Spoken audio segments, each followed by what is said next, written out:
Hello and welcome to Movies You Miss Podcasts. I'm Vee. I'm John. And we are now halfway through our month of horror. Hell yeah, we are. I'm actually getting a little sad.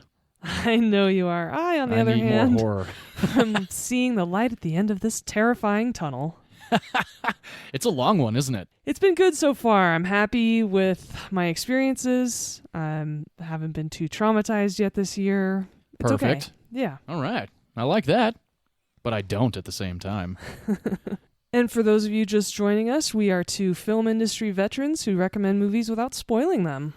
Yes, indeed. No spoilers here. And we've also been friends for about 25 years. Hey, that's the icing on the cake. It certainly is, and now we have a good excuse to talk movies every week, and we hope you all are enjoying joining in on these discussions.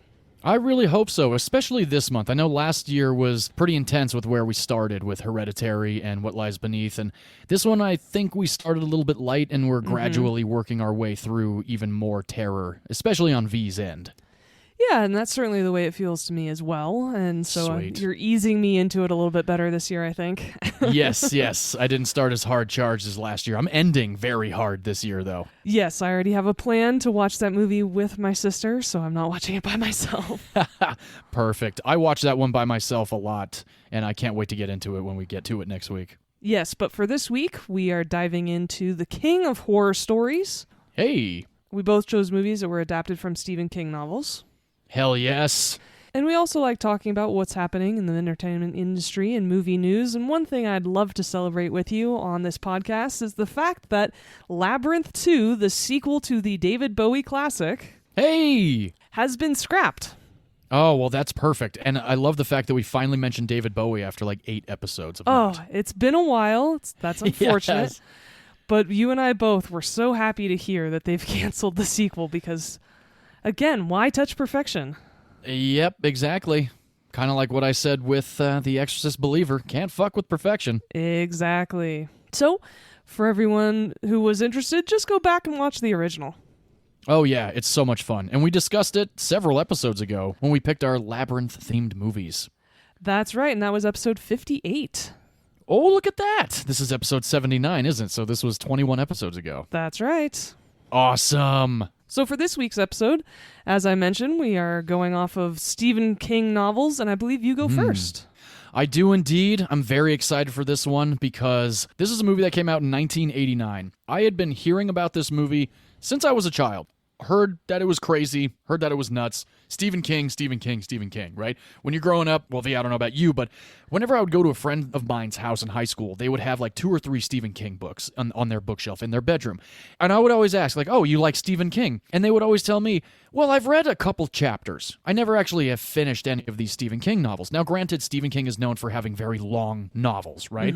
At least 500 to 1,000 plus pages. I think it is like 1,200 pages or something like that. And I had never read a Stephen King novel at all in my life. And around mid-2002, I decided I was going to give it a shot. I liked reading books, and I wanted to read something thick, something that I had, never read before. So I picked up Dreamcatcher, which came out in 2001. I got through about half of it. I actually closed it at around page 400 something, and there was like another 300 coming. And not that I didn't like it. It was just so long. There was so much going on, kind of like a Tolkien novel. There's a lot of exposition. There's a lot of explanation. It just wasn't for me. So I closed the book. I never picked it up again. The movie came out in 2003 with Tom Sizemore, Jason Lee, and Morgan Freeman. I went opening night with some buddies of mine, and we watched it, loved the movie, thought it was a great adaptation of what I read from the book anyway.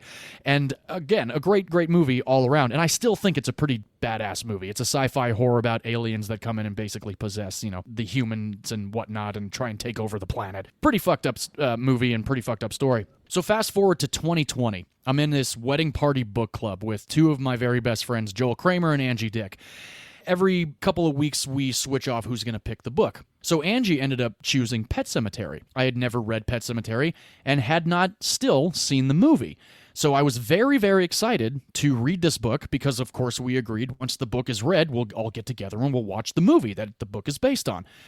This book is fucking terrifying. I never thought in my life that I would be scared to death while reading a book other than the Bible. And this fucking book True. Yeah, I call the Bible the greatest horror novel ever written. But man, halfway through Pet Sematary, my blood is running cold. My fingertips are frozen.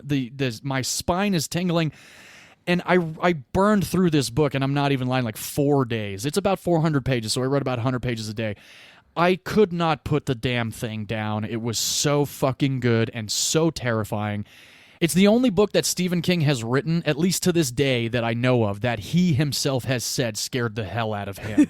So if that happened to Stephen King while he's writing this book, of course it's going to terrify the layperson, right? Absolutely. Yes. So, of course, we finish the book. We all get together and we sit down and we watch the original Pet Sematary, which was, again, released in 1989, which was directed by Mary Lambert. This was her second feature film. She came from the world of music videos, mostly Madonna music videos. Nice. She did Like a Prayer and a couple other very popular Madonna music videos. Shit. Yeah. This Mary movie Lambert, stars. nice. Yeah, I know, right? Pretty badass. She definitely was a badass, and of course, we love badass female directors here on Movies You Miss podcast. Mm-hmm. This movie stars Dale Midkiff as Lewis Creed, the main character, Denise Crosby as Rachel Creed, who I've had the pleasure of working with on NCIS Los Angeles. Oh. She is a fantastic human being. I had a lot of fun hanging out with her, and this was actually, I actually worked with her way before even reading this book. So it was kind of fun to hang out and be like, how was it working on Deep Impact? See, if I would have Impact. been in your shoes, I would have asked her how it was like working on Star Trek The Next Generation. Oh, that's right. She was on TNG. Yeah, she's Oh my gosh, I completely forgot about that. Lieutenant Tasha Yar. So awesome. So, well, then we're very clearly fans of Denise Crosby here at Movies You Miss podcast. Mm-hmm. And then we have Fred Gwynne, who plays Judd Crandall, who, in my complete opinion, after watching this movie, this was actually the second time I've watched Pet Sematary because, truthfully, the movie is as terrifying as the book, and I'm not sugarcoating that at all. Judd Crandall is a wonderful character, wonderful neighbor in the book. I'll get into the breakdown of the story just a second. But Fred Gwynne, while watching this movie, reminded me of, now this is going to be a Seinfeld reference, he was a bizarro Dick Van Dyke. Yes, you saw it, right? Now that I say it, you can totally see Dick Van Dyke being Judd Crandall. Which, how fucking cool would that have been? Very cool, and I can tell you, I know you haven't seen this movie yet, but for all of our listeners, he's the judge in My Cousin Vinny. Oh, that's right. Yes, he's also Herman Munster in the OG Munsters TV show. And he's a big fucker, too. He's like 6'10". He's massive. Yeah. So watching him, Dale Midkiff, it's like, wow, I can only imagine how inferior Dale Midkiff felt while shooting with this guy. Yeah. But let me get into a little bit of a breakdown of Pet Sematary for everybody that may not have read or seen this movie. Again, it came out in 1989. I myself have only seen it in the last 3 years. This was my second go-around, and I read the book before watching the movie, which is something I feel you absolutely should do if you can. There are times that maybe you're like, oh, I'm going to go see the movie. Oh, I didn't know there was a book, which has happened to me so many times, which is why I'm so excited for The Killers of the Flower Moon, because V and I have read that book, and I cannot wait to see that movie and how it's adapted. So Pet Sematary starts out with Lewis and Rachel Creed, this loving couple with their child Gage and with their son Gage and their daughter Ellie moving to a brand new town in Maine. Lewis Creed is a doctor. He's about to start his new job at the university in this town in Maine, which of course, if anybody's read a Stephen King novel, has to be set in Maine. Which another cool thing about this movie was that Stephen King actually adapted his own book into the screenplay for this movie, which was the first time that Stephen King had ever done that. Yeah, he's the credited writer on this movie, right? He absolutely is, not only for the novel, but the screenplay. Yeah, nice. Yes. So he, of course, in his contract for this movie, had to have it shot in Maine. It was shot 20 minutes from where he lived. He was on set every single day. And V, I'm sure you recognized him in a scene in this movie. Fuck yeah, I did. I wrote it down. I was so excited. That was awesome. And we won't get into that just yet. So Lewis Creed is about to start this new gig. He's got his family up there. We meet Judd Crandall, who is the neighbor across the road. They are basically in this section of Maine where a artery of big rigs really just fly by their houses, Judd Crandall's and now Louis Creed's house. And Judd Crandall's like, you got to watch out for these trucks because they go by really fast. And we also find out that this family has a kitty cat named Church, which is named after Winston Churchill. And the reason why Judd actually mentions this to Louis is because he sees Church walking around the grounds. He's like, you better be careful with your cat. He could get hit by one of these trucks that go by at, 90 miles an hour day and night. Yeah, it's only a 2-lane road, but it's a thoroughfare, and so I think it's close to either like a factory or something. You could see that in the distance. But immediately I was like, fuck living next to this road. It's loud. Oh, hell yeah. Yes. And as Judd said, it's super dangerous. Yeah, and as far away as the house is from the road, it's got to be a football field length. It's still like, you don't want anybody, even me and as an adult, I'm not going to be like, oh, let me go stand and watch the trucks go by. Yeah, or just hearing the road noise all the time from your home would suck. Yeah, oh, absolutely. So Louis and Judd develop this friendship. There's also a path that Ellie, their young daughter, finds. And Judd's like, oh, I'll show you what that's all about maybe a little bit later on. I'll tell you the story. There's a lot of stories that go on with that path. This path leads to the pet cemetery. The pet cemetery is where all of the local children and families bury their deceased animals. Very unfortunately, the animals in our lives have to go across that rainbow bridge. And, of course, Judd is like, oh, Ellie, don't worry about it. Church has got a long life ahead of him, etc., etc. So moving a little bit along here, we are introduced a little bit to Louis Creed's life at the university. He has to take care of a patient that has actually been hit by a big rig truck at one point. And interestingly enough, when I was watching this movie, I saw a name come up in the credits that I recognized. And then when he came up on screen, I recognized him even more. This actor's name is Kavi Raz. Now, he's not a household name, I don't think by any means. However, I have worked with Kavi Raz as a director on 3 separate Bollywood feature films, and Kavi Raz is a very cool dude, so it was pretty fucking cool to see him in Pet Sematary and be like, holy shit, I've been to Mexico with that guy, I've been all over Southern California and San Diego, and I've shot some pretty badass Bollywood music video style stuff and action sequences with this guy as a director, and he's a very attentive director, and he was an actor for quite some time back in the 80s and early 90s. No shit. Yeah, pretty cool. Very cool. When I worked with him, I had no idea that he was in Pet Sematary, so I was a little disappointed years later to be like, fuck, man, now I can't actually talk to Kavi about what it was like being on a Stephen King adaptation. With Stephen King on set, no less. Right? So fast forward a little bit, they're getting settled in. Judd and Louis are developing this friendship. They have beers on the porch. They just, they discuss things. And Judd decides one night he's going to show Louis what's beyond the Pet Cemetery. And we find out that it's a Micmac Indian burial ground. What is this place? This was their burial ground. Whose burial ground? Micmac Indians. I brought you here to bury Ellen's cat. Why, for God's sake?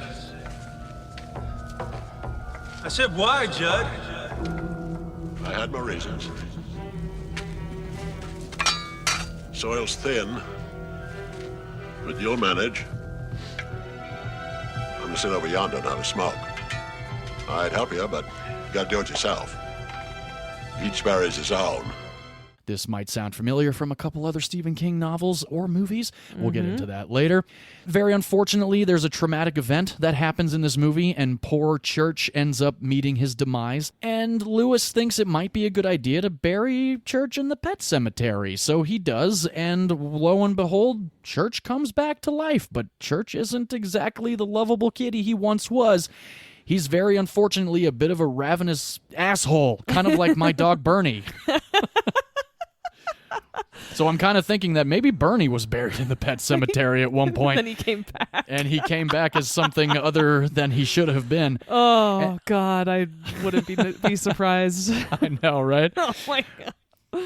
So after Ellie is, kind of going along with this whole thing, like, oh, Church is fine, but he stinks, he's got bloody paws, he just isn't the same cat. Very unfortunately, the family is met with another tragedy, and Louis Creed decides that, maybe I can fix things. Maybe I can fix the family's broken heart and fix this tragedy by going up to the Micmac Indian burial ground and trying to resurrect this problem and, bring things back to the hunky-dory days. And very unfortunately, just like with church, things don't work out the way they could in your brain, and things start to get darker, things start to get more twisted, things start to get bloodier, and a lot more fucked up and scary. God. And at this point, V, I gotta know, what did you think of Pet Sematary? This movie without having read the book is so fucking twisted and dark and just a bummer, man. I gotta go and watch Elemental now again. Yes, of course. You need a palate cleanser. We all do after Pet Sematary. Oh, God. And it's nothing that I expected. Oh, wonderful. Given the title, I thought it was more about animals, and I had less of an idea of what to expect because obviously, like all your other picks in this month, I haven't seen them before. Yes. So I didn't really know what to expect. I was just making some assumptions. Man, this movie's such a bummer, but it's so good in terms of a horror movie, in terms of just being kind of fucked up. It's really great for horror fans, I think. I will never watch this movie again, but like if you asked me to watch it with you, I would. It's not that I hated it. Sure, it's just so dark. Oh, yeah. And again, this was the second time I watched it, so I forgot a couple of things, and I haven't read the book now in 3 years, but I remember a lot of pinpoints and key moments in the novel while reading it, and it's translated. And again, Stephen King adapted his own novel into a screenplay, which is amazing. And he really, how can you ask for anything better than the actual, novelist to adapt it into a screenplay? So he really took his 400 pages down to 90 pages and fucking killed it because it's awesome. And like you said, it's fucking scary. It's fucked up. And it's a bummer, of course it is. And that's another thing about Stephen King is, and also about the Pet Sematary name. Like you said, you thought it might be a pet uprising movie, and I completely thought the same fucking thing as I was a child and even into my late teens and early 20s. Like, Pet Sematary, I don't need to see fucking animals gutting people, Like, what is this shit? How is this going to be scary? Yeah, and then reading the novel, I'm like, holy fucking shit, this is fucking disturbing as fuck. And I read it during the day on my balcony in Hollywood, and like I said, my blood ran cold. It got me really good, and I love the fact that it scared the hell out of the writer himself, and that he actually shelved the manuscript for a few years before his wife actually ended up reading it and said, "You got to publish this. This is fucking fantastic." And I'm very grateful that she got the fire lit under his ass to do it, because I've only read 3 other Stephen King novels, and this is my favorite one out of the fucking 3,000 that he has. I mean, he has so many novels. He's so prolific. Yeah, and oh yeah, Tabitha King. I've actually read Stephen King's autobiography. Oh, wow. It's called On Writing, and he's just so open and honest about all of the troubles and challenges he's faced. And, he openly admits that he doesn't remember writing several of his books because he was so loaded the whole time. I mean, he had a huge cocaine habit, a big alcohol problem. Oh, yeah, he was fucked up during the 80s for a long time. Idea. Yeah, and Tabitha King, his wife, has always been super supportive and really called him out on his shit, but also really supportive of his writing. And so every time I hear a story about her, it's always been so sweet about how she really encouraged him and would be the first one to read his drafts and always gave him really honest feedback, but also was really supportive and positive too, and was like, "Oh, wow, this is super good. You really need to keep going." And so it's just great to hear more about her. That's awesome. I love them both now even more as a couple and just like as a creative. That's so badass. Yeah, I should lend you his autobiography. I really love it, and I read it every 5 years or so just because it's a really heartfelt memoir. That's awesome. I definitely want to read that. So beyond Stephen King, another reason I like this film, and thank you for introducing it to me, I am a big fan of Stephen King's stories, and so anytime I get an opportunity to be introduced to one, I'll take the chance, even though it's not necessarily my genre. Yeah. Another reason why this movie is good beyond the storyline is it has a great cast. It really does, yes. They all do a great job, and the guy who plays Lewis, the lead character, Dale Midkiff, I was really impressed by him, and he is like the hot Matthew Perry. He did have a bit of a Matthew Perry vibe, didn't he? Right, and I'm so shocked that I hadn't really seen him past this movie because he seems like a good actor plus really good looking in the 80s, early 90s. I'm surprised he didn't have a bigger career.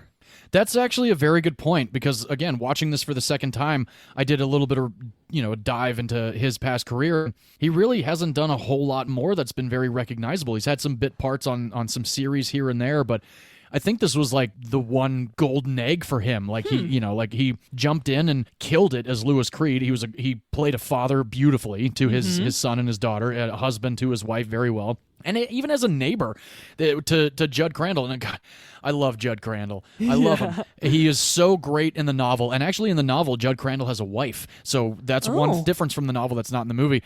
Fred Gwynne, I love him in this movie. And I remember the first time watching this with Joel and Angie just being like, I love this guy. Like, I want him to be my fucking neighbor. I want to go have a beer with him on his porch and smoke a cigarette with him and talk about the Micmac burial ground and all this kind of shit, I just really liked that about him and the way that he was just very neighborly from the get-go, and a lot of times, and especially nowadays, when people are very neighborly to you, I kind of get a little bit, standoffish about that because I'm like, well, why are you being so nice to me? Like, but at the same time, you look at Judd Crandall and you're like, dude, you're a fucking behemoth of a man and you were Herman Munster, so how can you not like the guy?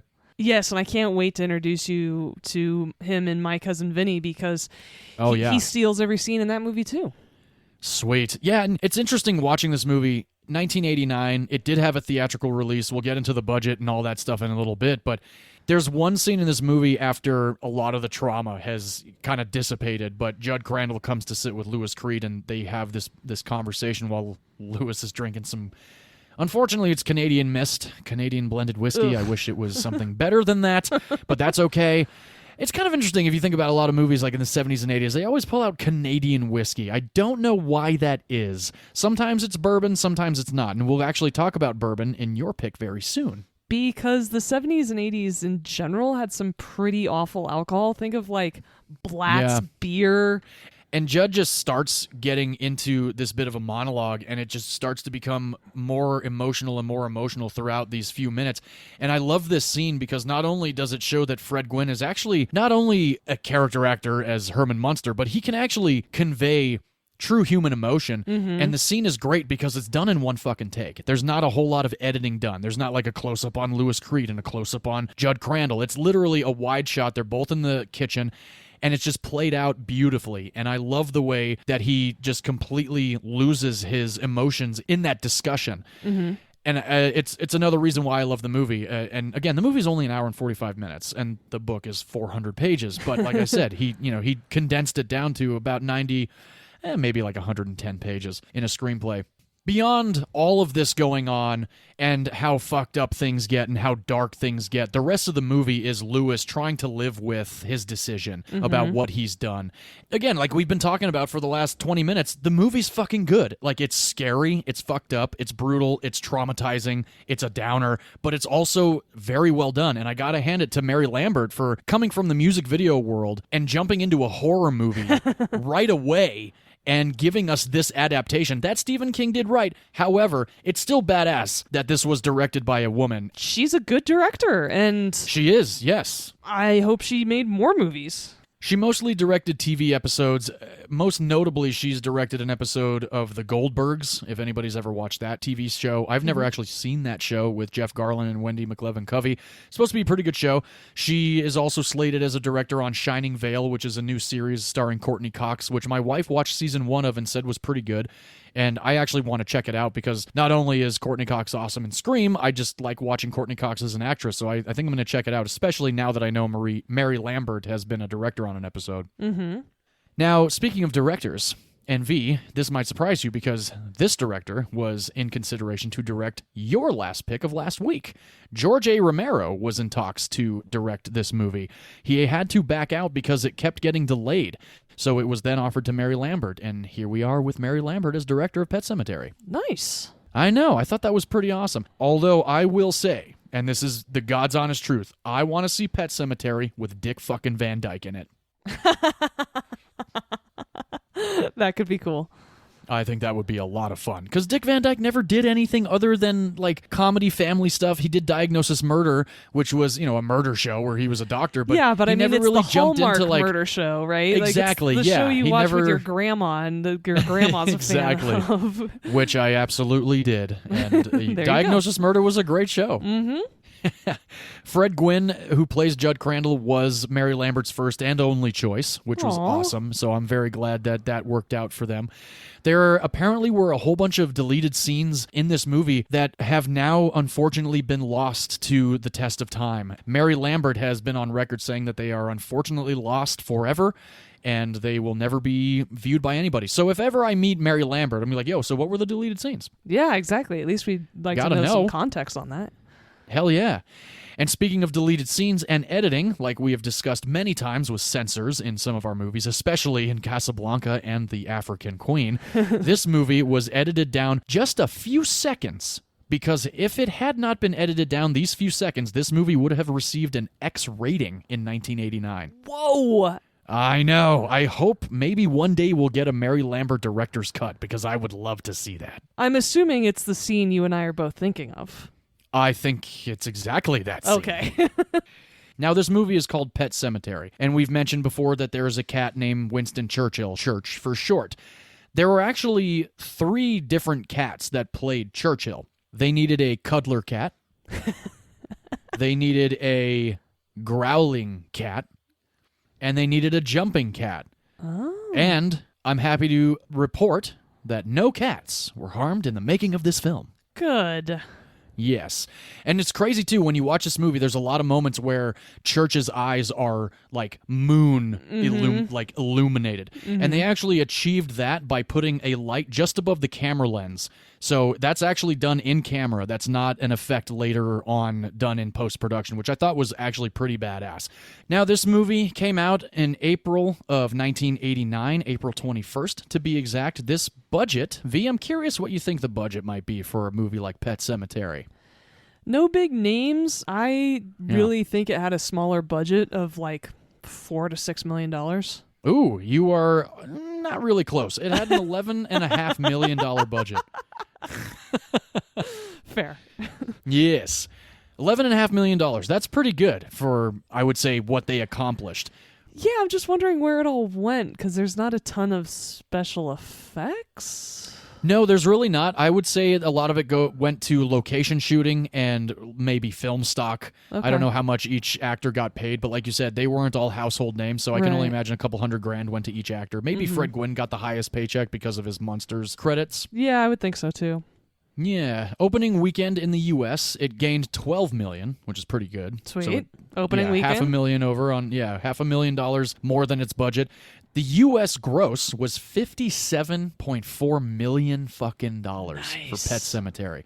If I were my age now in 1989, I absolutely would have seen this movie, even without having read the book. But I'm so glad that I did read the book before, because it just made it so much better. And after we actually watched the original Pet Sematary, we thought, why not go down the remake rabbit hole and watch the 2019 remake of Pet Sematary, which was absolute fucking garbage. Of course. So don't anybody ever watch that shit. The ending was so fucking stupid. And now there's a new Pet Sematary on Paramount Plus called Pet Sematary Bloodline with your boy David Duchovny, and I'm gonna have to check it out because I've heard that it's not the worst thing in the world. Oh, watch it and let me know, because since it has David Duchovny, I might have to watch it. I figured you might want to do that, and your Duchovny fandom. I am, but I'm surprised that Mary Lambert wasn't able to write her own ticket after all that. I know. But maybe she was. Times and she were was different. Like, cool, I don't like doing movies. I like smaller stuff like music videos and episodic TV, and maybe I'll just keep doing that. Absolutely, completely sound as well, if that's the route that she wanted to go. And she's still very successful as a director, so more power to her for that. We should message her on Twitter and ask her that. Hell yeah, we should. Oh, following her right now. Now, V, our favorite game, 1989, highest grossing Batman. Films. Okay, well. Wonderful. Well, Batman's my favorite comic book character, so of course I know that. Sorry. Of course you know that one. You were also a few years older than me in 89, so I thought maybe you'd remember it being the number one movie. But no, I don't. Well, for everybody that didn't know, V clearly did. It was Batman, the Tim Burton movie. Great Batman movie. The second highest grossing film was Indiana Jones and the Last Crusade, another one of V's picks here at Movies You Miss Podcast for our first Father's Day episode. Mm-hmm. Third highest grossing film, Mel Gibson and Danny Glover in Maverick. No, I'm kidding. Lethal Weapon 2. The fourth highest grossing, Tom Cruise and Dustin Hoffman in Rain Man, which I've only seen one time and I might want to revisit, but it's not one of those movies that I'm like, oh yeah, that was such a fucking great movie. But I know a lot of people about 20 years older than me like worshipped that movie. Yeah, I think that as we get older, we'll enjoy those character development stories a little bit more. Yeah, I mean, we do like our character development stories, absolutely. Yeah. But I mean, think about like when we watched Rain Man in our early 20s, we were like, eh. And yeah, it's kind of whatever. Maybe we'd appreciate it more now. Maybe. But we do appreciate the fact that Bonnie Hunt is in that movie. Hell yeah. Yes. The fifth highest grossing film, Rick Moranis and no other names in Honey, I Shrunk the Kids, which was also a great movie. I haven't seen that movie in a long time. I think I got to rewatch that one again. I loved that movie as a kid. Oh, hell yeah. I was so sad when the aunt died. Oh, God. Talk about childhood trauma. Yes. There we go. Childhood trauma with an ant. And all we did as kids was step on them. I know, right? Yeah. But they really made us love ants. Mm-hmm. The next highest grossing film was John Travolta and Kirstie Alley, rest in peace, with Look Who's Talking, the first installment of those movies, which are pretty entertaining, I gotta say. I like both of those movies. With the baby voiced by Bruce Willis. The next highest grossing film of 1989, a sequel, which I almost stumped you on, I think, last week or the week before, about firehouses and... Oh, fuck, Ghostbusters. Yeah, yes. I was almost embarrassed on that one. But this would be Ghostbusters 2, yes. which I still have not seen. Which I am introducing you to in the nearish future. Yes. When we do our SNL alum episode. Oh, I can't wait to do that. The next highest grossing film after Ghostbusters 2, Robin Williams and Ethan Hawke in Oh, Captain, My Captain, Dead Poets Society. A great movie, which I haven't seen since high school, so I don't know if it holds up, but it probably does because it's Robin Williams and Ethan Hawke. Probably. Yes. After that, everybody's favorite sequel, Back to the Future Part 2. Hell yeah. Yeah. And after that one, a pick of mine, which we discussed very early on, which we paired with Romancing the Stone, Billy Crystal and Meg Ryan, directed by Rob Reiner, written by Nora Ephron, When Harry Met Sally. Such a good movie. So fucking good. Number 21, highest grossing movie of 1989. V's pick for, I believe, the end of our Christmas movies last year, Chevy Chase and Beverly D'Angelo in Christmas Vacation. Awesome. Such a great movie. Always going to be funny. I don't care how many times I have to make my wife suffer through it. I'm going to do it as many times as I can. The 27th highest grossing movie, a remake just came out this year with a pretty decent remake. It's not the greatest, but the animated, of course, will always be superior. There is a mermaid named Ariel. There's a fish named Flounder. There's a bird named Scuttle and Sebastian, the Little Mermaid from Disney Animation. I really thought the remake, even though Halle Bailey was amazing, her voice is angelic, I felt the same way I felt about the Lion King remake. It just felt kind of soulless to me. Oh, okay. I saw it in theaters and I liked it. I haven't seen it since. It just didn't really hold my attention. I would say it's the second lowest rated live-action remake for me, ahead of the Lion King, and the Jungle Book, of course, still being the best. Yes. And we have to mention the atrocity that is the Scuttlebutt song. Yes, I actually skipped through that because it was so horrible. I wish and I could annoying. have done that in the theater. Yeah, no offense, Aquafina or Lin-Manuel Miranda, but that was garbage. Awful. It to a point where it was aggravating. Oh yeah, it was pretty bad.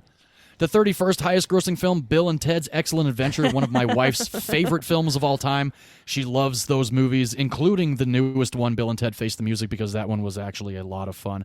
The 45th highest grossing film, a re-release of Peter Pan, the original animated feature from Disney. 47th highest grossing, Spike Lee in Do the Right Thing, which is a great movie if nobody has seen that movie yet. The 65th highest grossing film, another Disney animated movie, Oliver and Company, with Billy Joel as the voice of Dodger, Cheech Marin as the voice of Tito, Dom DeLuise as the voice of Fagin, and Bette Midler as the voice of Georgette. I love Oliver and Company. It makes me cry in the first 3 minutes, but after that, it just becomes a fucking fantastic ride. I think I need to give that movie a chance with that voice cast. Oh, yeah, absolutely. The final three highest grossing movies that I will mention, 74 was the Friday the 13th, Jason Takes Manhattan. Never saw it because Friday the 13th, the original, is such a piece of shit. Number 79 was Halloween, Myers Returns. And the 17th highest grossing film of 1989, my pick this week, Written by Stephen King, adapted from his novel, directed by Mary Lambert. Pet Sematary, everybody. It was the 17th highest grossing film of the year. 17th highest grossing film of the year with a worldwide box office of $57.4 million. Shit, that's pretty good. Yeah. Top 20. I know. Yeah. Pretty awesome. And if you have not seen Pet Sematary, I would very highly recommend reading the book first. But if you don't have that kind of time, watch the movie. It is streaming on HBO Max right now. So that is Pet Sematary, one of my favorite Stephen King novels and adaptations into a movie. I love the movie. I love the book. I'm so glad, V, that you enjoyed it. I cannot wait to get into your pick of this week in the Stephen King adaptation realm. What do you say? Should we take a drive to a secluded hotel? I think we should. Hell yeah, let's do it. Come play with us, V. Forever and ever. If that's not a hint, I don't know what is. Here's Johnny. Hey! V, light of my life? Oh, really? Because I am doing, if those aren't enough hints, that's okay, because I'll go ahead and summarize this incredible, iconic, classic horror movie. Yes. I picked the 1980, which means we are not going in order this week, but that's okay. We are not. Yeah. Classic, directed by Stanley Kubrick. I picked The Shining. Oh, hell yeah. This movie, as so many other horror movies, was introduced to me by my sister Shannon. Nice. Shannon killing it. With the horror movies, that's for sure. Hopefully not anything else. Maybe she's some secret serial killer. Well, that's okay because we are such close friends. She knows that if she ever needs to hide a body, she can just call me. Perfect. And she actually has read the book. Oh, wonderful. I haven't, but before we started recording, John and I did agree that we both want to give The Shining a shot, the book at least, and maybe we could read that together at some point. I think we can. However, Shannon did say it's a lot different than the movie. Oh. Which is fine, but yeah, she liked the movie way more. Oh, really? Yeah, so... Oh, wow. All right. We shall see. We'll give The Shining a shot and see which side of the aisle we end up on, the book or the movie. Indeed. But, of course, in this podcast, I'm talking about the movie starring Jack Nicholson and Shelley Duvall. This movie starts off creepy. Yeah, it does. It is a helicopter shot following a Volkswagen Bug traveling up a winding mountain road. I was waiting for, like, the slug bug game, for crying out loud. I know, right? I don't think that game's around as much anymore. No, I don't think it is either. And that road actually is the Going to the Sun Road, which is in Glacier National Park, which my sister Shannon and my sister Amber and I have been on. No kidding. Yeah, it's gorgeous. That's badass. Highly recommend. Yeah. Where is that again? It's in Glacier National Park, which is in Montana. Oh, cool. Okay. Yeah, it's called Going to the Sun Road. And as we wind up these mountain passes, we open up to a very large hotel. The exterior of this hotel is the Timberline Lodge, which is in Mount Hood, Oregon. Oh, wow. If anybody's ever been up towards Portland or the northern part of Oregon, you can go see the exterior of the hotel that was used for this film. So this car that's going up to this hotel actually holds Jack Torrance, and he's a former teacher who moved from Vermont to Colorado. This movie actually takes place in Colorado, despite the real-life exterior shots and locations I was just discussing. Right. Classic movie magic. Yes, indeed. And he's going up to this hotel because he's interviewing for a caretaker job. This hotel, even though it's up in the mountains and it's super gorgeous, it actually closes down at the end of October. And Jack Torrance actually even asks, why doesn't this hotel stay open for the winter months? You know, the winter sports are super popular. And the manager tells him that because this hotel was built in the early 1900s when winter sports weren't super popular, unfortunately, the road to get up here was just be way too expensive to maintain. Oh, that's right, yeah. When he mentions the fact that it's like, you know, there's 30 feet of snow, literally, and the snow plows would just cost too much. Yeah, you're pretty much secluded up there once the snow falls. Exactly, and so he's being hired to be a caretaker from the end of October to May 1st.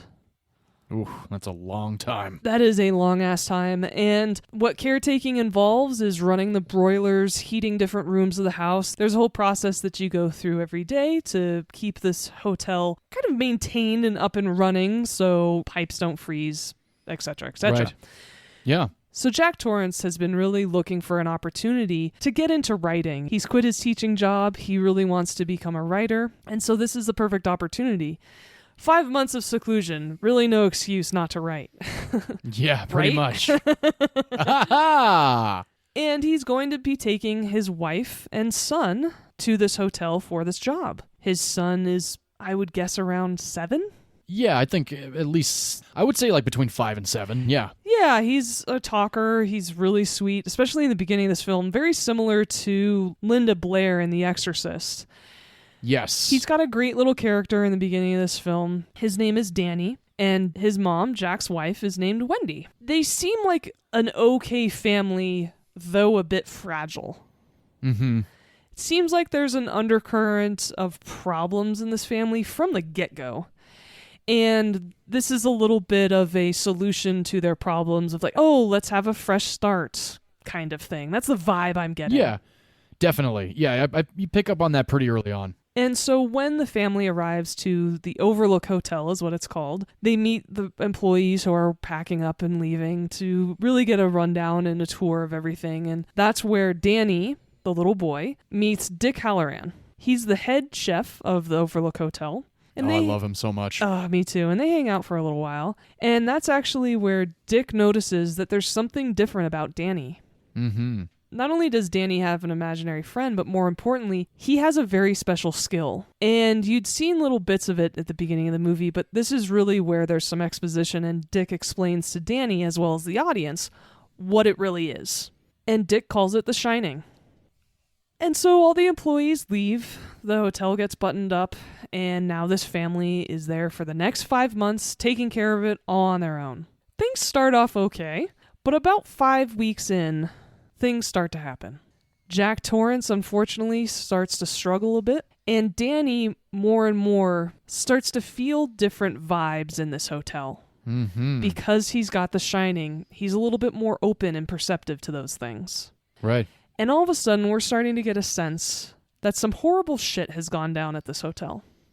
Yeah. Including, now again, this takes place in 1980, and the hotel manager actually mentions this to Jack Torrance during the interview. In 1970, one of the caretakers went crazy and murdered his whole family. With an axe, no less. With an axe, no less, unfortunately. And so, as things start to unravel for this family up at this hotel, there's some paranormal forces. Mm-hmm. There's some mental fragility. And things really just, in great Stephen King fashion, not only start to go off the rails, but also start to get pretty bloody. Ooh, yes, they do. Like your movie, there's a bit of, as we said, the paranormal. And the hotel really starts to show everyone what it's really made of. This movie has always been incredibly unsettling to me. And the first time that I was ever introduced to The Shining, V, I don't know if this was the first time you were, but it was for me, was in another movie with Bill Paxton, Philip Seymour Hoffman, and Helen Hunt. In Twister. In Twister, when they're at the drive-in. That's right, because The Shining is showing at the drive-in movie theater when a tornado comes through. Mm-hmm. And completely destroys the screen during the moment when he's chopping down the door. That's right, because there are a lot of iconic shots in this movie. There are a lot of now classic and common pop culture references in this movie. And one of the things that before we started recording and when we were watching these movies this week for this episode that I asked John is please watch Treehouse of Horror 5 from The Simpsons, because The Simpsons have a skit that references The Shining. It was all right. Oh, no. I thought it was awesome. I've never been a Simpsons fan. I'd never really watched The Simpsons growing up, even now. Watching it, though, I went in open mind, and I laughed a few times. But overall, I was like, that was all right. It was fine. It was cool. And I wanted you to watch it purely for all of the references. Oh, for sure. No, the references were great. I liked that the Right? Scottish guy was, basically the Scatman Crothers character. Exactly. I thought that was pretty good. And when they're on the classic staircase scene. Yeah. It was, like I said, it was all right. I laughed. Okay, good. I'm so glad. And thank you very much for watching it for me, just because now you understand all the references that The Simpsons made in that skit. Oh, yeah, definitely. It was funny because you texted me. I was like, do I have to? And it was really more of just like a, do I have to? I was going to, of course. You wanted me to. It fits in with the episode, so of course I was going to. But I wanted to give you a hard time just for a second. Thank you. And there's also another reference to The Shining in a recent pick of mine. Oh, is that right? Here's Brucey. Oh, that's right. In Finding Nemo, yes. Finding Nemo with the sharks. Yeah. Because even for people who maybe haven't seen this movie in a very long time or ever, there's a lot of instances in pop culture that they'll probably still recognize, and this is the movie where it all comes from. Definitely. Because there is the elevator scene where an elevator opens and blood comes rushing out of it. Oh, yeah. There are two girls in this film who ask Danny to come play with them. Forever and ever and ever. So fucking unsettling. Creepy or evil kids is worse than creepy or evil adults every time. Or creepy and evil cats, like in Pet Sematary. Agreed. And the fucked up thing about both of those girls is, and no offense to them, but they're not cute at all, right? They're not cute. They're not. And their I'm sorry. dresses are not welcoming.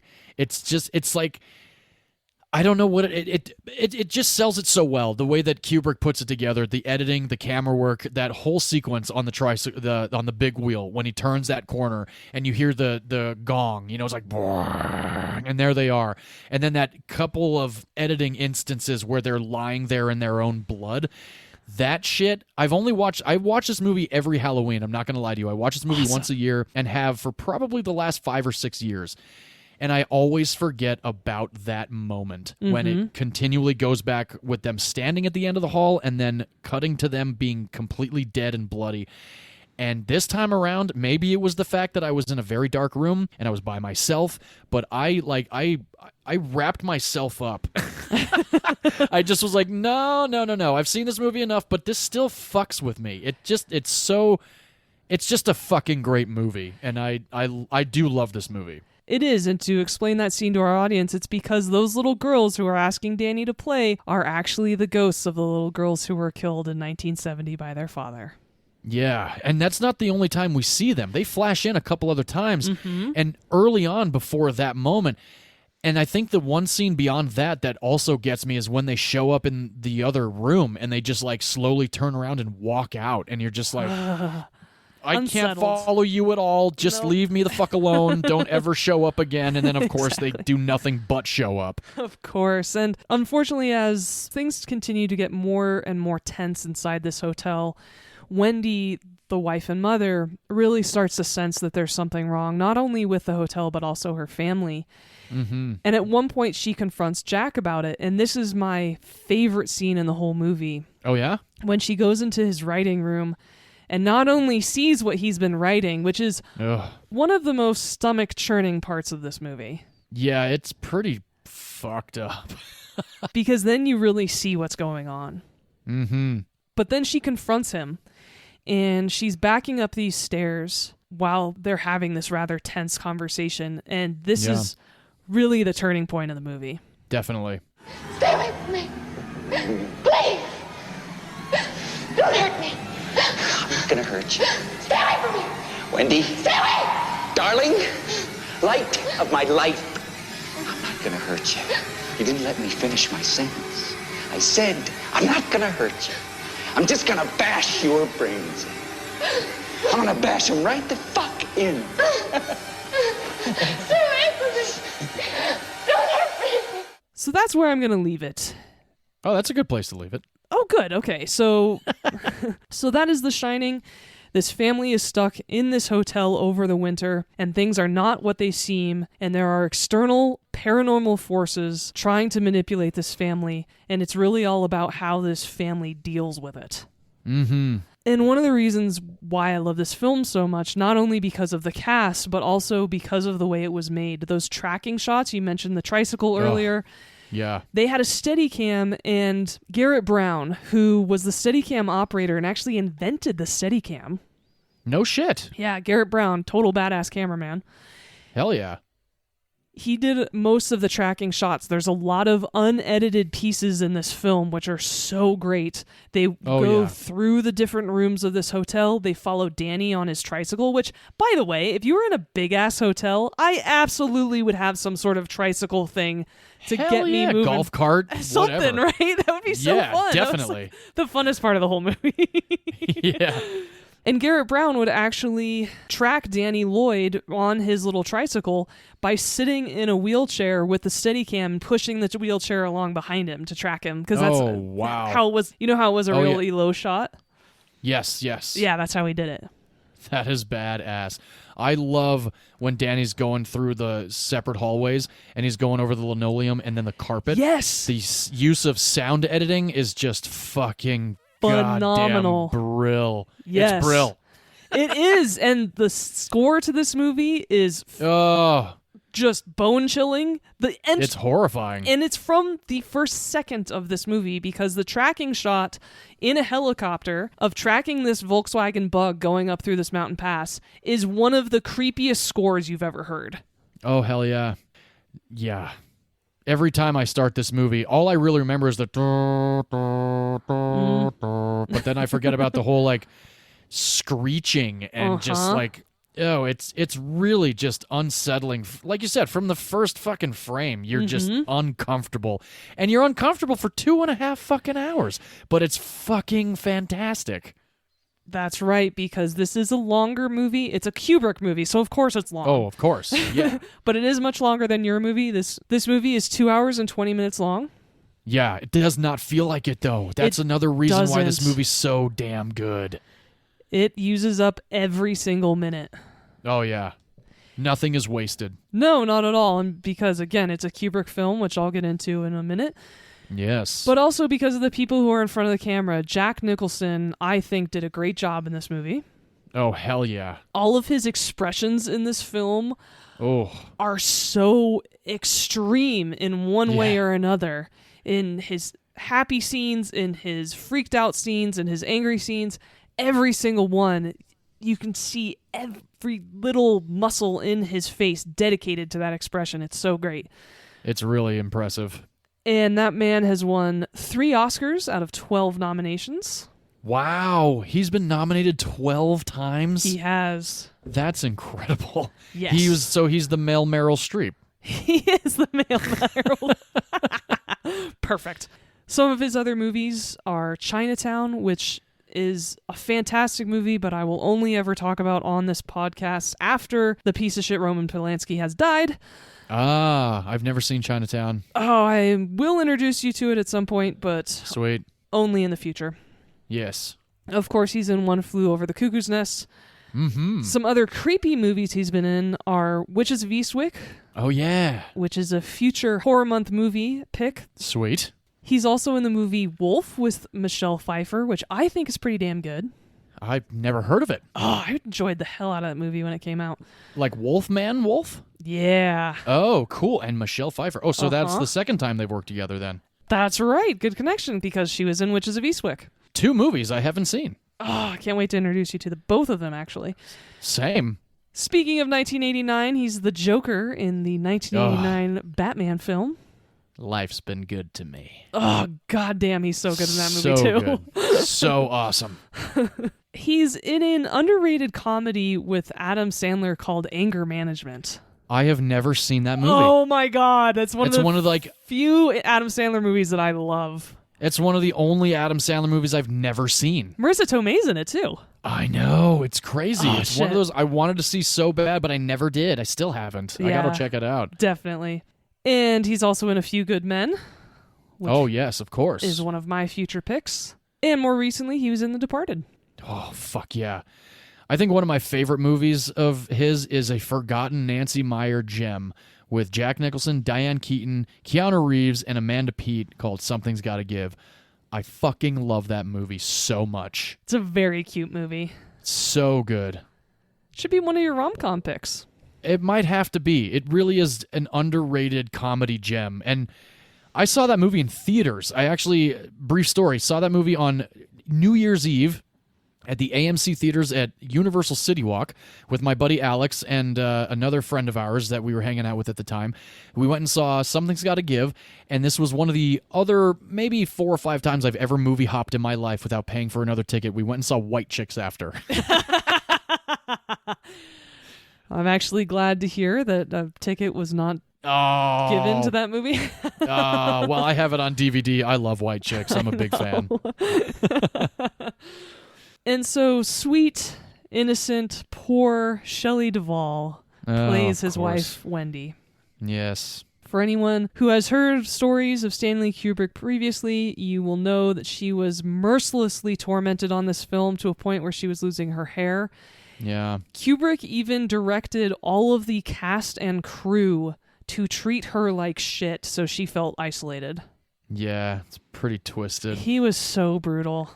He was. And in the making of, there are moments where it's like, Kubrick, dude, back the fuck off. Right? Yeah, it's really sad because she really is a great actress and she did amazing in this movie. And of course, it's like, it's for the art.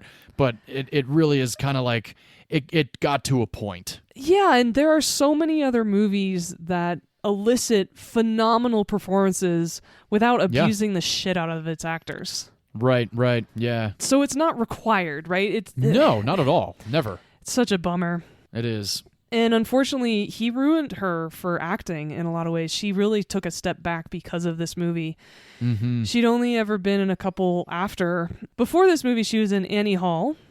Oh, yeah. After this movie, she was only in a couple of films. She really stopped acting after this, honestly. She was in Popeye with Robin Williams. She played Olive Oyl.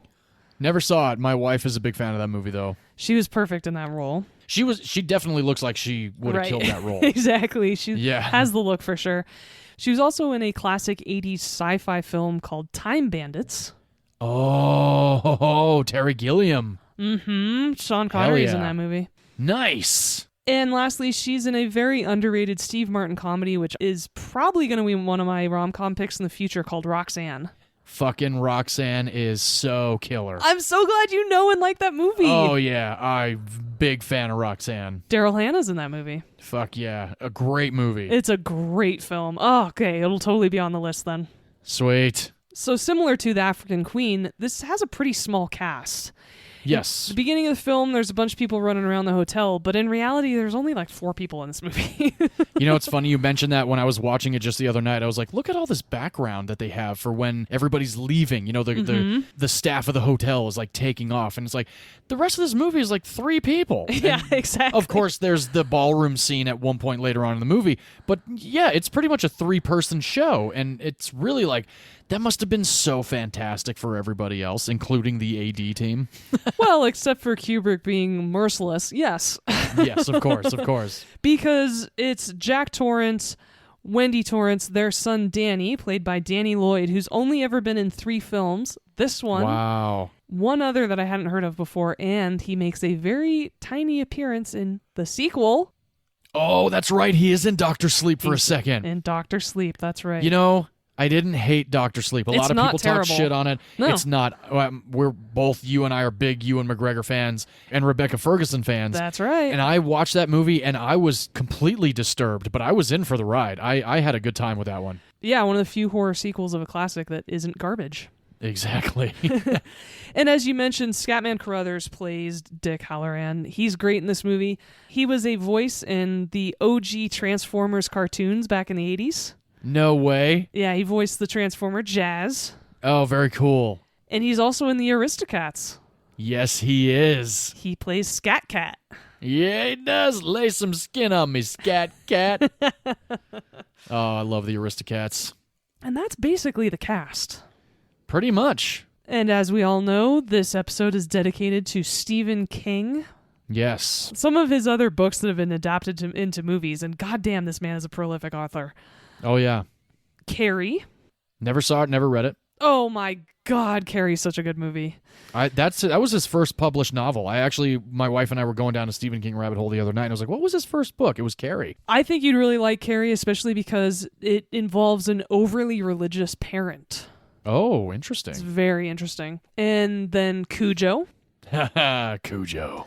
Cujo. Remember in Monkey Bone when there was a Stephen King lookalike and he was trying to get the exit pass and he says, who got to use it? Cujo. You probably don't because you don't like Monkey Bone, but I do. I blocked that entire fucking movie out of my head. Oh, that's so funny. Then The Dead Zone was adapted, which Oh, yeah. was also made into a show with Anthony Michael Hall, which was very good. That's right. Isn't the original with Christopher Walken? Yes. Yeah, I never saw that or the TV show once, ever. The TV show was really good. I enjoyed it. Nice. Christine. Oh, yeah, about the car. That's going to be in theaters for a Fathom event. I might have to check that one out. I've never seen it. Oh, okay. Children of the Corn. Firestarter.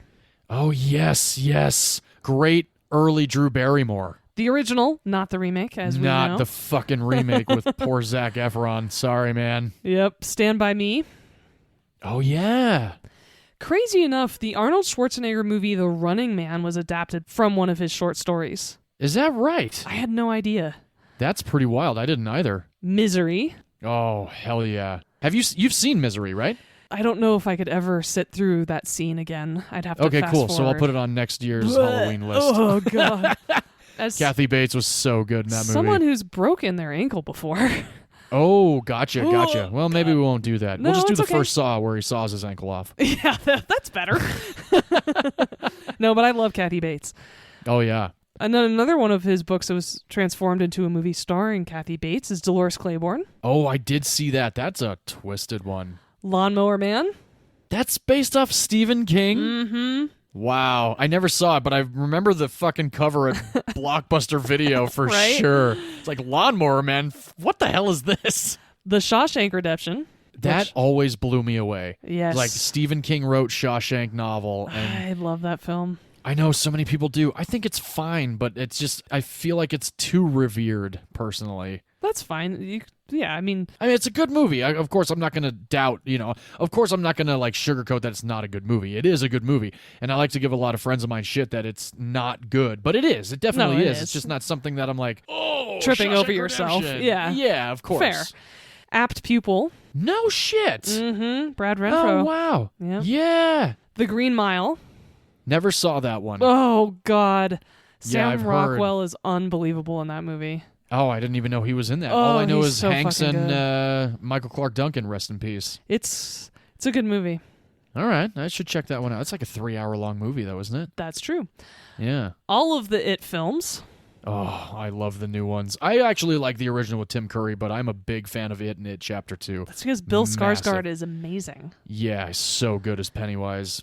And he's had a lot of TV series also adapted from his books. Oh, that's true. The Stand. Yes, never saw it, never read it. My favorite miniseries of his is The Langoliers.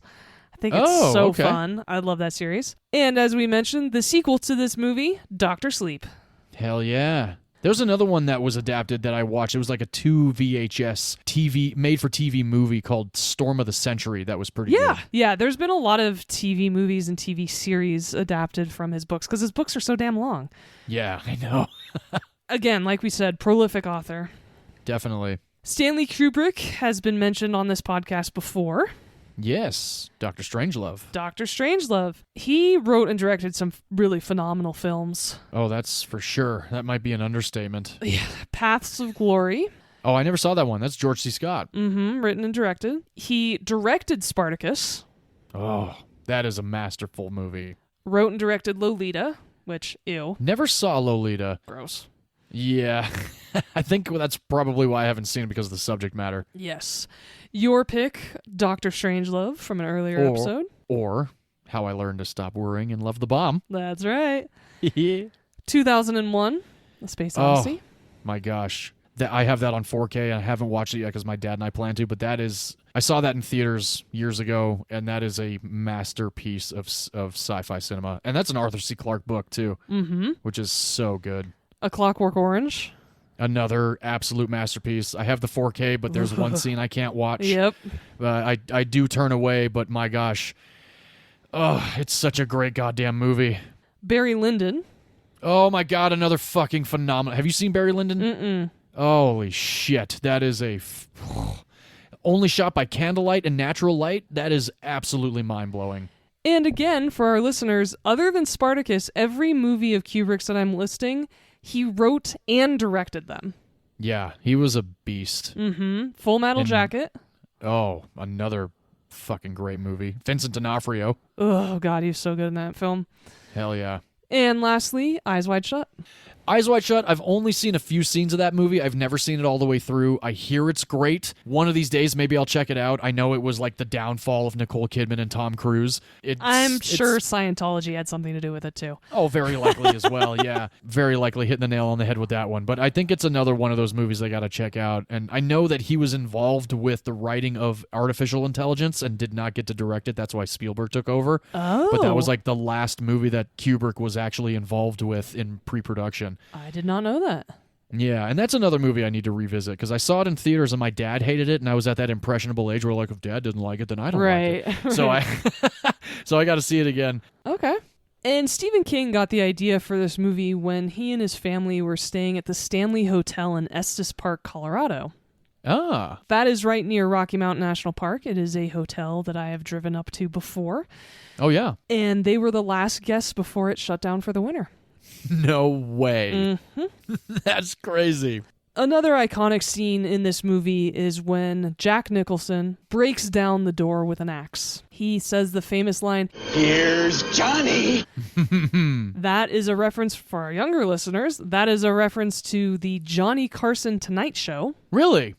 Every episode they would open it up with, Here's Johnny. Oh, wow. Jack Nicholson ad-libbed that because Stanley Kubrick was living in England and had no idea what he was talking about. Really? Mm-hmm. No shit. Yeah. That's insane. Wow. Whoa. I'm like kind of blown away by that right now. Cool. That's nuts. Mm-hmm. And the cool thing is that Jack Nicholson was actually a volunteer fire marshal. And so the door that had been built was just a hollow core door, and in one swing, Nicholson basically just obliterated it. And so they needed to use solid core doors for him to actually be able to chop through it in multiple tries. Whoa. That's crazy, because he chops down a few doors. He does. Wow. And the scene where blood is coming out of the elevator took Stanley Kubrick and his team a full year to develop. A full fucking year?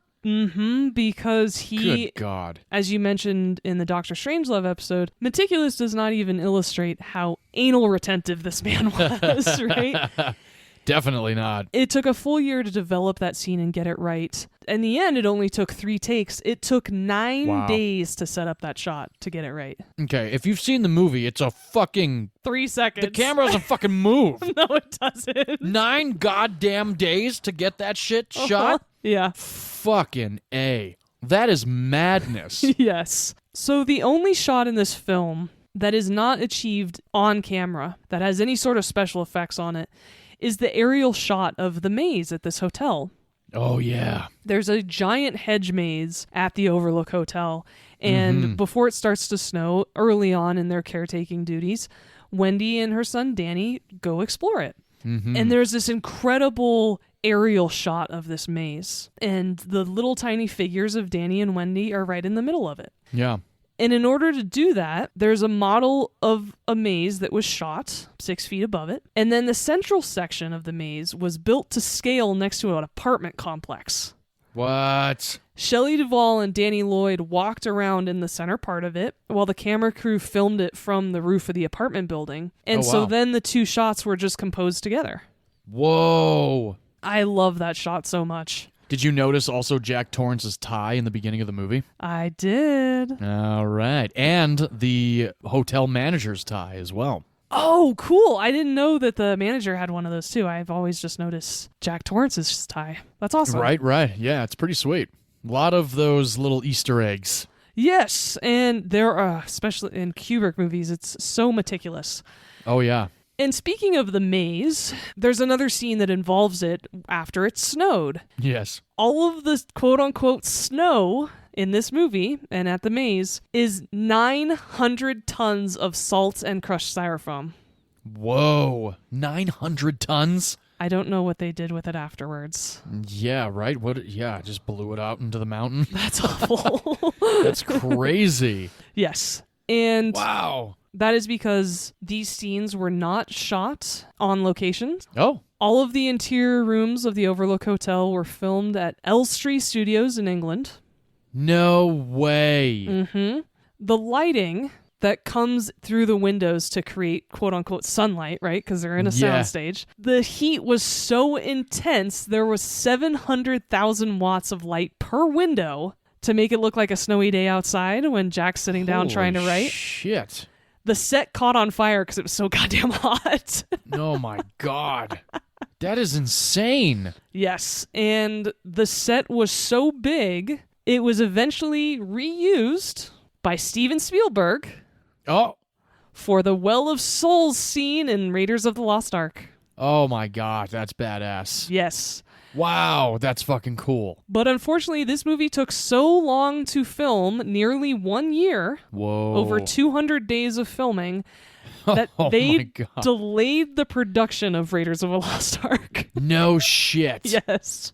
Damn. Yes. Stanley Kubrick actually wanted Slim Pickens to play the part of Halloran. That would have been pretty wild. Pickens wanted nothing to do with Kubrick after his experience on the set of Doctor Strangelove. No way. Yep. Wow. Oh man. So That's unfortunate. Yeah, and so instead, Jack Nicholson suggested Scatman Crothers for the film because they had worked together on One Flew Over the Cuckoo's Nest. That's right. Fucking A. That's awesome. And Jack Nicholson has even said publicly that Shelley Duvall's performance is the most difficult role he's ever seen an actress take on. Wow. He's always spoke extremely highly of her and has had a ton of empathy for her and what she had to go through in this film. Yeah, because I know the staircase scene, one of your favorite scenes, she did like 111 takes. Yeah, it was insane. Yeah, it was swinging the bat. So the take that they used is pretty much her burnt the fuck out. Right, exactly. And it's like, I mean, you can see, of course, the terror and the exhaustion, and it's just like, and again, the movie is a masterpiece. It's fucking fantastic. He got the performances he wanted, but he did it in a way that may not have necessarily been the way to go about it. It's not the way I would run a film set. Likewise. Agony is not the only recipe to success. No, definitely not. Or, pun intended, misery.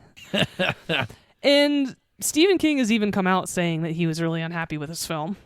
I've heard that multiple times. He didn't like the casting of most of the characters. And more importantly, he didn't like the insinuation that Jack was unstable before he got to the hotel. Oh, interesting. Which I think is a really cool take, and now I'm really interested in reading the book. Definitely, yeah. And that is the only critique of this film that I would give, is that it is not surprising what happens to this family. Mm-hmm. It seems almost like a foregone conclusion. It's not that shocking. And I think the setup of the characters is the reason why. Sure, yeah. And that is The Shining. Awesome. Funny enough, if you want to watch it, it is also streaming on HBO Max. Hey, there we go. I watched my DVD copy. Nice. Yeah. And as I said, this film came out in 1980. The budget was $19 million. Oh, wow. In the U.S., it made $45 million. Nice. And worldwide, it made $47 million. Oh, wow. Interesting. I bet you it's made a shit ton of money off of VHS and DVD sales, though. Oh, absolutely. Yeah. If Because- this is ever a Fathom event, I'm going to see it in theaters. Oh, 100%, because this is absolutely a classic film, one of the highest rated films of all time. It's celebrated across the world still, even 43 years later. I know. It's so awesome. I posted a video of when I was watching it the other day on Instagram, and I had like 14 messages like, best horror movie ever. Right. You know, I'm like, yeah, it's definitely one of the best horror movies ever made. It is, and it's a great psychological thriller. Absolutely, yeah. And it makes you think, because the end scene of this movie is a bit perplexing.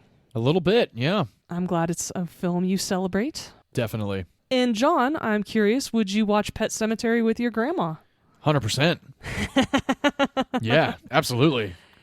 I should have before Grandma left, but yeah, I'm definitely would have watched this movie with my grandma. There are like 2 people I would recommend watch this movie because it's so fucked up.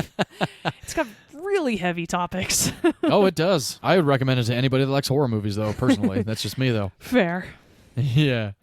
And V, would you watch The Shining with your grandma? I would, because it's a classic. Yeah, definitely. I've definitely seen it with my dad. I've seen it with my sister Shannon, of course. She introduced me to this film, as well as my brother. I will always remember... Do you remember those little Playmobil toys? The little people? Oh, yeah, yeah. So we have we had a ton of them growing up, but a few years ago, my brother set up 2 of the little girls in blue dresses and took a picture of them and said, "Come play with us, Danny." That's awesome. I think we should post that on social media. Yeah, let's find that picture for sure. It's got some disturbing bloodiness to it, but it's not a gory movie outright. No, it's not. No, I would definitely agree with you that it's more on the psychological side of horror, especially with Danny being the way that his character is and what he sees that others don't. So there's definitely moments in the movie that are just very disturbing, and it's minimal, but it's still enough to just make your blood run cold. It is. So that is our Stephen King themed horror episode. Hell yeah. That was a lot of fun. Oh, that was fucking fantastic. I can't wait for next week. And for our listeners, go ahead and, because there are so many to choose from, let us know what your favorite Stephen King adaptation into a movie is. Oh, yes. I would love to know what our listeners think. And John, since you are steering this ship of horror movies for the month of October, do you want to tell our audience what you picked for the final week? Oh, I absolutely do, and I can't wait to introduce you to this movie, V, because this movie, to this day, scares the living hell out of me, and I can't wait for it to scare the living hell out of you. Great. Yeah. This movie is written by Carrie and Chad Hayes. This film is directed by James Wan, one of my favorite horror directors. He is the director of the original Saw. This movie stars Patrick Wilson, Vera Farmiga, Ron Livingston, Lily Taylor, and a whole handful of others. This is The Conjuring, everybody. And if you want to follow along with us, you can watch it on HBO Max. I will watch my DVD copy with my soundbar as loud as it will go, because who wants to play hide and clap? Okay. You don't get that one yet, but you will. Oh, lordy. Ron Livingston, like from Office Space? Ron Livingston from Office Space. Oh, fuck yeah, I love that guy. Yes. And V, I'm curious, well, I already know, but I'm sure our audience is curious what you'll pick to accompany The Conjuring. So you've given me a very brief overview of what that movie is about, and so to complement that, I picked the Nicole Kidman-led 2001 film The Others. I cannot believe that movie came out in 2001. It feels like it came out like 5 years ago. It still definitely holds up. Hell yeah. I saw that one in theaters. I can't wait to revisit that one. It's been a while. And for our audience, you can watch it if you have an Amazon Prime account. Well, thanks everyone for staying strong through our month of horror. One more week to go. I am counting down the days. Oh, I'm sure you are. But thank you all for following along, for listening in, and you can continue to interact with us and follow us on all of social media. We're at Movies You Miss Pod. Feel free to reach out if you ever have any feedback or questions. Our email address is moviesyoumisspod@gmail.com, and please, of course, rate, review, and subscribe on any podcast app that you use to listen to us. Yes, please do. And as always, we like to end our episodes with film is a form of art, and in art, every opinion is valid. Except if you think beloved pets can't be scary. Stephen King has proven that. Indeed, he has. Good take. Thank you. All right, everyone. Thanks again. Cheers, everybody. Bye-bye.